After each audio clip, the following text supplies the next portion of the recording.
Funky Fitness Now, Episode 7, Funky Fitness Mashups. Veronica and I are trying this new fad called jogging. I believe it's jogging or yogging. It might be a soft J. I'm not sure, but apparently you just run for an extended period of time. It's supposed to be wild. Welcome to Funky Fitness Now, where every week we take a look at some of the creative, unusual, and crazy things people do to get fit. We have a lot of fun, and occasionally we even learn something. So fasten your weight belt. It's time for Funky Fitness Now. Here are your hosts, Steve Stearns and Jessica Bailey. Hi, this is Steve Stearns from Funky Fitness Now, and welcome to episode number 7. I'm really excited because we're going to jam some different things together tonight on the show. And I'm here, as always, with my co-host, Jessica Bailey. Hey, Jessica, how's it going? Hey, Steve. I've got a very important question for you. Oh? Did you take care of the Earth today? Oh, it was Earth Day, wasn't it? It was Earth Day today, and I think it's really important that you took care of the Earth. Absolutely. I drove my old car from 1999, spewing gas and stuff all into the atmosphere. No, I don't think I did anything to help the Earth today. Oh, I have really bad allergies, and Well, that's good. I coughed into my arm instead of into the atmosphere, so there was that. There you go. That's not bad. Well, we do good things for the Earth all the time, right? Right. I also think I'm going through puberty. My voice is cracking tonight. I don't know why. So if I go like that, then you'll know what happened. Okay. All right. I won't say anything. I'll keep it to myself. I'll write it down in my diary later. Thank you. So this is going to be really exciting. I had a great time doing the investigative part of this episode. What about you? Oh, my goodness. Yes, of course. I had so much fun because there are some weird combinations of fitness. Yeah. Yeah, stuff that you just never would think to put together, Yeah, no. Now, I had a conversation on our Twitter page with, I think it's Siam. That's what I'm going to say, Siam. And if I'm mispronouncing your name, I apologize. But she talked about yogging. Had you ever heard of that before? No, only in a movie. Yes. And I'm not sure what movie that was from, actually. I think it is The Anchorman. Yes, Ron that Burgundy. was right. That was a great movie, by the way. That was an awesome movie. In fact, when I was looking I found a clip, which I'm going to try to put into the show here, and I found some of the quotes that he had from that movie, and it was so funny, the Ron Burgundy quotes. Oh, amazing. I think everything that came out of Ron Burgundy's mouth was genius. Quite funny. And I love it. Yeah. Quite funny. But this conversation that I had with Siam, I decided that, I should go look and see what this yogging is all about, or yogging, or whatever they call it. And it's actually a real thing. It is. Oh, it is? Yeah, and it's a mashup, so it was perfect for our episode tonight. It is this combination of running and yoga. And at first I was kind of like, well, how could you possibly do that? How could you be doing yoga while you run? And you can't. So what they're doing is they run for a while, and then they stop, and they do yoga, and then they run for a while, and they stop, and they do yoga. And that's, in essence, what it is. And I didn't really find out much about it because that's really all it is. I found out that Heather King invented it, and that was about it. So how long do you run for before you drop and do yoga? It just says short bursts of running. So I guess the idea is that you do these short bursts of running, and that's going to help with the fat burning. And then when you stop and you do the yoga, it's all about the flexibility, the balance, strength, relaxation, stamina. So I don't know if they go through like a few sun salutations and then boom, they're off running again. I'm not sure how that works. I wonder if it's like a group class, or do you just do this on your own?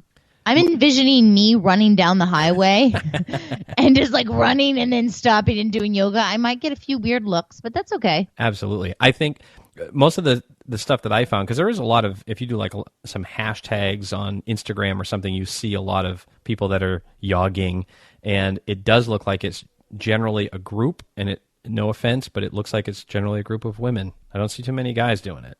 Maybe they are. Well, I mean, once again, to each his own. Yeah, and guys, guys aren't going to be taking selfies of themselves doing yoga either most of the time. So. Yeah, no, most of the time, men don't take selfies. No. When we do, it's not good. It's not pretty. I've tried it. It's just, it's just wrong. I'm very interested in this. And, did you find out, where people do this? Is it like a San Francisco kind of thing or a New York City thing? Where do people Yog. Where do they yog? It seems to be all over the place. The person that invented it, Heather King, she is from the UK. And I guess she's just a yoga teacher who also liked to run and just decided to put the two things together. And she kind of came up with the term yogging. But it does look like most of the pictures that I saw, a lot of people do this on the beach, which kind of makes sense. I mean, it's a good soft surface for not only running, but also for doing your yoga practice. So. Well, when I was actually researching the fitness combinations, I came across many websites that were saying if you run, you should also do yoga. So actually, this is a very, very smart combo of fitness, right? It's good to combine your yoga and your running. I think so. I think it makes a lot of sense. I mean, you're stretching out all of the muscles that you're using when you're jogging, when you do your yoga piece. Makes good sense to me. You just have to know what to do for the yoga. That's the only thing. With running, I think everyone can just figure out how to run, right? But with yoga, if you tell me sun salutation B, before I was a fitness instructor, I don't know what that means. Right. Well, and the interesting thing was in looking around the internet to try to find out more about this, like, because I wanted to do that. I wanted to say, well, what do you do? Do you run for 10 minutes and then you stop and then you do this thing? But there's not really much instructional information out there. So maybe you do have to kind of hook up with a, yogging teacher or something and go in a group and they kind of lead you through whatever you do. But at the same time, too, I mean, I'm not sure you can really harm yourself. If you know some yoga moves and you want to run for a while and then stop and do those, you're probably fine. Yeah. It's probably not that structured. Well, give it a try. I don't ever mind making myself look like an asshole. So whatever. That's what I do. I do that very well. So that was my first one. It was, and thank you to Siam for having that conversation with me about it, because it kind of got me thinking about it and out there looking for it. So that's cool. Yeah. And by the way, if anyone else wants to have conversations with us, it's at Funky Fitness Now on Twitter. Yeah. Talk to us. We'd love to talk. That's right. So what did you have? Tell me about one of the ones you found. The first one I want to talk about is cycle karaoke. What? Yeah, I know. Okay, wait a second. Karaoke isn't fitness, is it? No, but we're combining singing and working out. So, if you have an ambition of being a famous singer, but you also want to be in shape, well, this is the workout for you. Just combine the two movements. Oh, man. So you combine cycle karaoke and singing, and you can burn calories at the same time. Okay, now wait a second. I'm thinking about a couple of things here. Either we've got a bike that's heading down the road with a TV screen on it that I'm following, which doesn't sound good, or a bike that is powering the karaoke machine. Oh, I think. Am I way off on all bases? I don't think either one of those are right. I think what happens is it's in a group setting, and just how you would karaoke at home if you were to karaoke at home. I would never do that, but let's say you do. You would have a karaoke machine, and the little words come on the screen, and you sing along to the words. Basically, the underlying message is if you can sing your song in perfect tune. You're not tone deaf. Let's just say you're not tone deaf. Yeah. Then you're not working hard enough, and you need to work out harder. So they base your effort level on whether you can carry a tune or not. Well, I don't think it's that deep. I think they just want you to sing and cycle. It's like one of these new fitness crazes. There's a class now where you can do spinning to music videos. So another sense is entertained while you're spinning, right? It kind of makes sense to me because it's something that people like to do. It takes your mind off of the exercise, right? Right, yeah. So it would make me so nervous. Oh, my God. Just knowing that you're next, think of every time you have to, get up and do something that's out of your comfort zone. It makes you, so nervous. But chances are you're somebody that likes the karaoke thing or you wouldn't take that class, right? Probably, I would imagine. And I just don't know. I can't. Sometimes I can't even really carry on a good conversation while I'm, running or biking or something. So I can't imagine singing. No, I think if you can sing the notes, you're not doing it. You're not working hard enough. You need to be able to be breathless while you're working out. And I don't know about you, but standing still, I have trouble hitting those notes that Mariah Carey sings. So I can't even imagine being on a bike and having to do this. Actually, my vocal range is right there with Mariah Carey, so those are very easy for me. Really? Yeah, no. Actually, a fun fact. Oh, fun fact. So in the late 1990s, there was a show on MTV called Say What Karaoke, and I was on it. Say what? Yes, I know. I Wow. won, too. You won? Yep. That's Not crazy. the whole thing, just that episode I won. Oh. So you are a celebrity fitness trainer. Yeah, total celebrity. Well, it's funny now because I can't even watch that episode because I was so horrifically bad. Oh my God, I just cannot sing. I'm just tone deaf. It's just bad. But I danced and it was fun and whatever. You think it's possible for us to put that in the show notes for this episode? Oh, no, it's not possible. Zero possibility. Darn it. All right, well, that was worth a try. Okay. Well, that sounds like a pretty interesting mashup. I've got one that's kind of similar because you were talking about it's like this mashup of fitness and entertainment, and mine is kind of the same thing. It's this mashup of juggling and running called joggling. Ooh. Have you ever heard of joggling before? No. You know, I had actually before this episode because I had talked with a guy named Chris Pert, and he is the wild juggler. And he is all about joggling. He's down in New York, and he's a very interesting guy. And he actually joggled the Yonkers Marathon. But it's literally what you think. It's running while you're juggling. So the idea is that, it takes a lot of concentration to make that happen because you have to your brain is thinking about spatial relativity, and while you're kind of moving these balls back and forth and you're running at the same time. So there's a lot more to it than just getting out there and jogging. In fact, they find that there are benefits to your mental health doing this. It's good for your gray matter, Yeah, I can imagine it would be very, very satisfying to do it. Yeah. I mean, just the thought of me going outside and juggling without running would be it would be so difficult. And if you add that element of running in there and I'm trying to juggle, it's crazy. Actually, I can see how a marathon could pass because you are focused so much on the juggling. Well, what Chris told me was, because I was saying the same thing. I was like, man, that's got to be very difficult. And he said, actually, once you learn how to juggle and you're pretty proficient with that, adding the running part is really not that difficult because what you find, and this is the guy who invented this, I think his name is, the first name is Bill, that I can pronounce, but the second one is Giduz, maybe, Giduz, as Giduz, Giduz. But what he found, and what Chris explained to me too, is that the motion of juggling perfectly matches your stride when you're running. And if you think about it, your arms kind of swing back and forth like that. And it just really goes together well. Oh, it sounds interesting.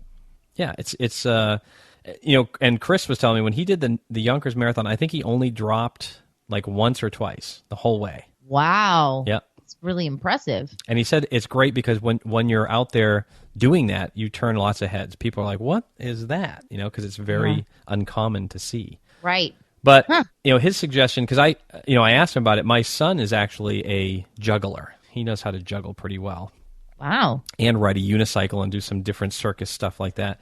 So I'm trying to get him into it. And I asked Chris about it, and he said, the thing that you want to do is you want to start and really learn how to juggle, get that down well, and then, start doing it while you're running and get those like beanbag kind of juggling balls so that if you do drop one, it doesn't roll away or bounce or something like that.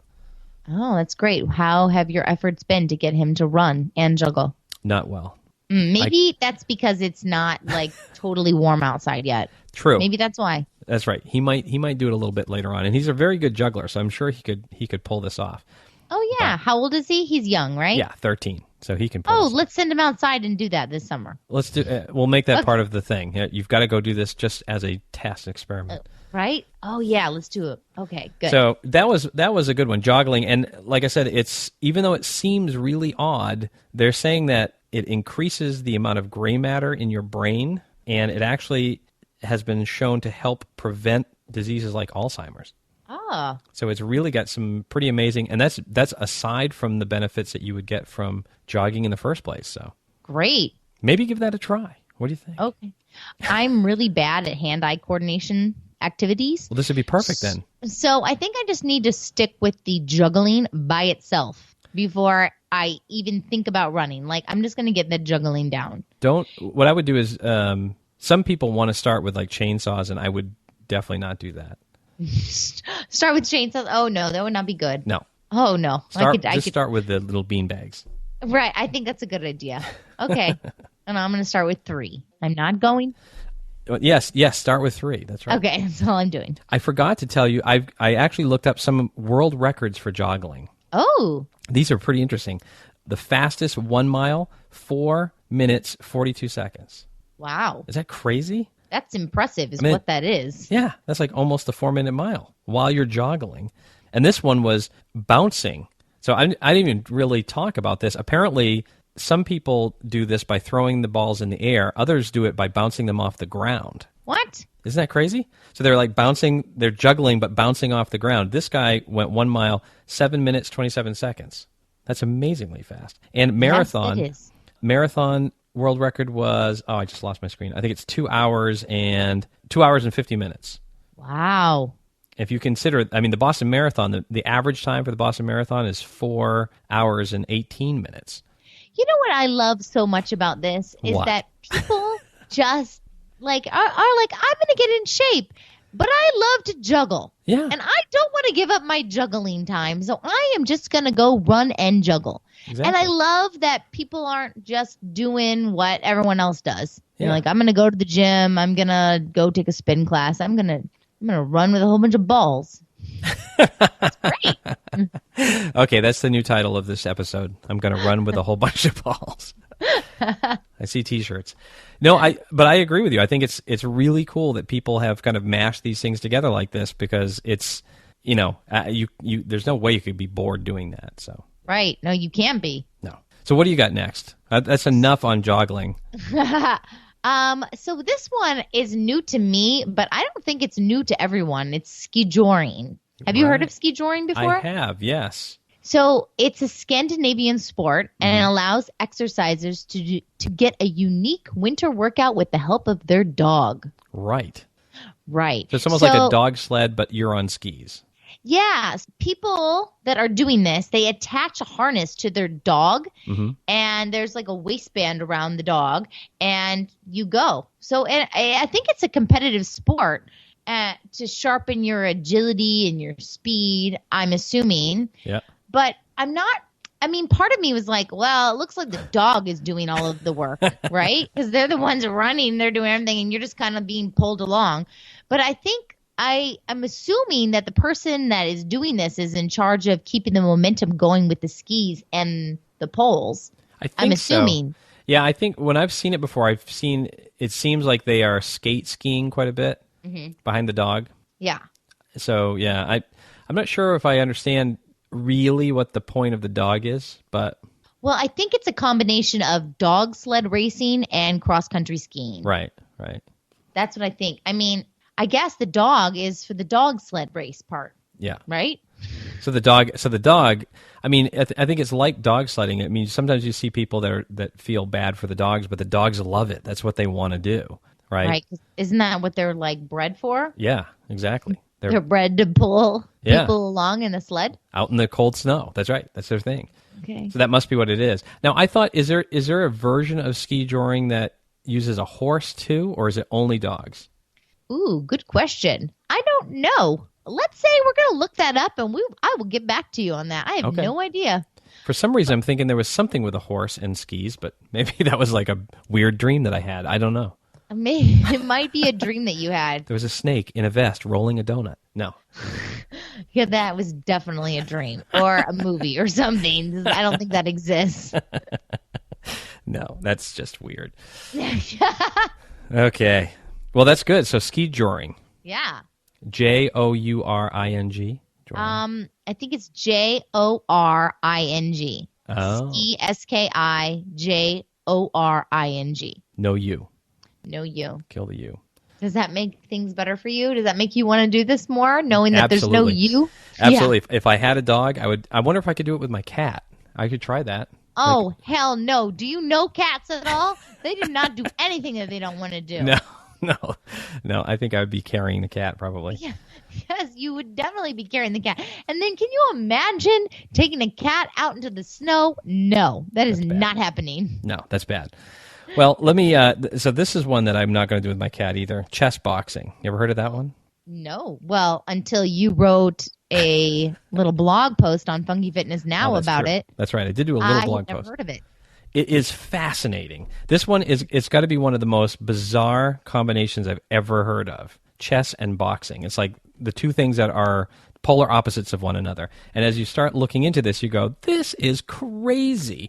But then as you go a little bit further, you go, this is brilliant. It's incredible. So, yeah, what they literally do is you have two people, and men or women, and they box, and then they play chess, and then they box, and then they play chess. There's 6 rounds. They start with chess, and they end with chess. And they do 5 minutes of boxing in the ring, and then they do 2 minutes of chess. And even though that sounds incredibly crazy, the idea is that you have to really control your emotions. So they're finding, again with this one, they're finding that they may really be onto something here that they can use with children to help them learn how to deal with their emotions better. Because if you get into the ring and you're fighting with somebody and you get really angry and your emotions are, really high, when you sit down to do chess, you're going to make big mistakes. Your emotions are going to get in the way of your strategy and your thought process. You know what? I just realized all of your fitness mashups require a lot of mental focus. Yes, that's true. You're right. Yeah. All of them require you to be on your game. Yep. Wow. Which is kind of cool if you think about it, because it's and not that boxing, I think there's some strategy involved in boxing anyway, but it is pretty cool if you think about it. It's like, how do I take this thing that's really about being physical and add a mental component to it? And that's kind of what they did with this chess boxing thing. I think it's great. Yeah. Smart idea. It really is. It's very interesting. And I've got a video that I'm going to put in the show notes, which is pretty cool. It's a very short video, but it's showing them over in England. They've got a chess boxing organization for kids, and they're showing how they're working with children and this chess boxing to kind of help with that. They're calling it emotion regulation, and kind of helping to teach kids how to keep those emotions, kind of control their emotions. I think it's very cool. Oh, awesome. Yeah, that video sounds great. I want to watch that. Chess boxing. When I first heard of it, too, I'm like, well, how do they move the chess pieces with the big boxing gloves on? Because I think that would be funny. Right. That would be interesting. They take the gloves off. Okay, well, thank God. But and it's got to be, do you play chess at all? Nope. Never played? I have played. Yeah. This is not my game. No, me either. I'm terrible at it, but I can imagine that it's got to be really hard if you've been boxing with the person for 5 minutes before you sit down to make your next move. Well, isn't it all about winning anyway? And so when you box, I want to beat the crap out of you. And so when you sit down, you still have that mentality listen, I'm gonna beat you. So maybe it keeps you on point. But see, I think that's part of the strategy is I can't, while I have to try to score as much as I can in the boxing ring, I can't throw it all away, because in the next few minutes I got to sit down here and think. You know what I mean? Right. But I think they really have to, they have to keep all that stuff in check. Do you think that no one that's that was bad. Yeah, I'll cut that an out. awful joke. Sorry. Okay. How hard are people working out then when they're boxing? Because if you're doing it for a short period of time, you would think that you would go all out, because you know that you only have a short period of time that you can do this. But maybe you shouldn't go all out, because you have to sit down and box, or sit down and play your game of chess. Exactly. I think those are all the things that they have to think about and strategize, because you could get in the ring, and if you knock the other person out, you win. Right? So you could go all out, but if you go all out and that doesn't happen, then you have to sit down and play chess, and because you're exhausted and you mentally can't think and you make a mistake and they get you in checkmate, they win. So I think you really have to, they really have to be thinking about all of those things. It's fascinating. Right. It is fascinating. Chess boxing. I'm not going to do it though, but it sounds great. It does sound great. I've got one more, but I'm not going to do it because we've gone quite long here. Mostly my fault for spending so much time on juggling and chess boxing. But I've got one called Cycle Ball, and I'll just tease it a little bit. It is soccer on bicycles. So, and you have got to see the video to believe it. So I'll put all that stuff in the show notes so you can check it out. Great. I can't wait to see that. That's probably something I'm not going to be able to do. Yeah, these guys are very talented, and it's amazing when you see the video. You're just going to go, wow, I've never seen anything like that before. So I will put that in the show notes, and that'll be at funkyfitnessnow.com/07. So if someone wants to go over and check that out, and if you're on the mailing list, it will come right to you. So oh, great. Yeah. And I have another one, too, that I will add to funkyfitnessnow.com. Awesome. In our show notes, because this is also an interesting one. What can you tease it a little bit? Tell us what it is. Sure. It's called Jung-Shin, I think. Wow. I'm not sure. It's like an Asian workout combining kickboxing and yoga. Ooh, all right. Yeah. Everything seems to have yoga in it somehow. And there's a sword involved, okay? It's going to be awesome. Kickboxing, yoga, and a sword. That's like a three-way mashup. Yikes. Right. That's crazy. Yeah, it's crazy. All right, well, that's great. So now what are we doing? So next week we're going to do Fact or Fiction, right? Fact or Fiction, yep. That's going to be a lot of fun. Today at work, I stumbled onto a couple of different sites that had a whole bunch of really interesting health facts that I think I can mess around with. So, oh, great. I can't wait. I can't wait to be tested. That's awesome. Well, thank you for listening to the show. And if you liked the show tonight, please leave us a review in whatever podcast player you like to use. And we'll see you next time, right? Great. Yeah. Thanks for listening. Thanks for listening to the show. If you haven't already, make sure you visit funkyfitnessnow.com for more of the weird, wild, and kooky things people do to stay fit. While you're there, be sure to sign up for our weekly newsletter so you never miss an episode. See you next week.